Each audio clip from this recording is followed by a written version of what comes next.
السلام عليكم ورحمة الله وبركاته. بسم الله والحمد لله والصلاة والسلام على حبيبنا وأسوتنا وقدوتنا وشفيعنا رسول الله صلى الله عليه وآله وسلم. 200 خطأ في العقيدة.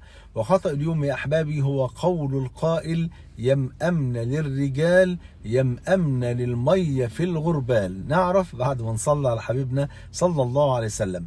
طيب، هذا المثل يا حبايبي يعمل كالمعول في هدم البيوت عياذا بالله. يعني المثل ده يهدم البيوت ويدمر الحياة الزوجية. ليه؟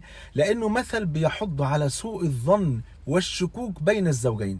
يعني كأنك بتقول للزوجة أو كأنك بتقول للزوجة: اوعي تأمني لزوجك أبدا، ده كل الرجالة خاينين. وهذا كلام لا يقال. فمثلا على سبيل المثال تلاقي امرأة متزوجة وزوجها رجل صالح بيعملها أحسن معاملة بفضل الله سبحانه وتعالى، وليها جارة زوجها رجل غير صالح وبيعملها أسوأ معاملة.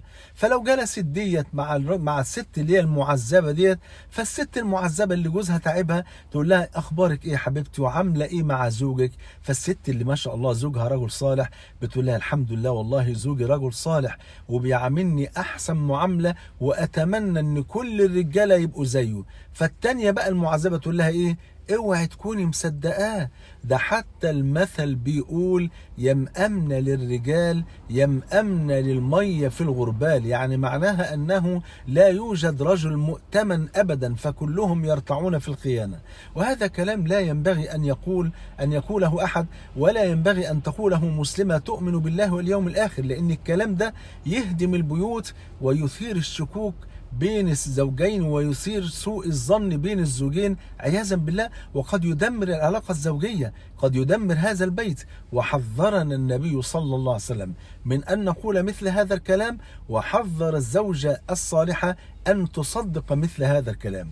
فقال صلى الله عليه وسلم كما عند أبي داود بسند صحيح: ليس منا من خبب امرأة على زوجها. خبب امرأة على زوجها يعني أفسدها على زوجها وحضها على أن تسيء الظن به، وعلى أن عياذا بالله تتمرد عليه حتى تخرب العلاقة الزوجية وحتى يخرب البيت عياذا بالله. يبقى إذن كلمة يمأمن للرجال يمأمن للمية في الغربال ده في سوء ظن بالمسلمين، وفي نفس الوقت في تخبيب للزوجة على زوجها ويكون سببا في خراب البيوت. فلا ينبغي يا أحبابي أن يقال مثل هذا الكلام أبدا.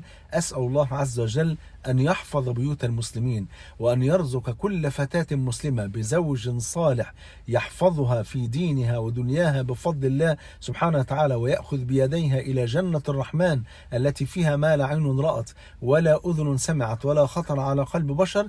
جمعني الله وإياكم مع الحبيب المصطفى صلى الله عليه وسلم في الفردوس الأعلى. بحبكم في الله، والسلام عليكم ورحمة الله وبركاته.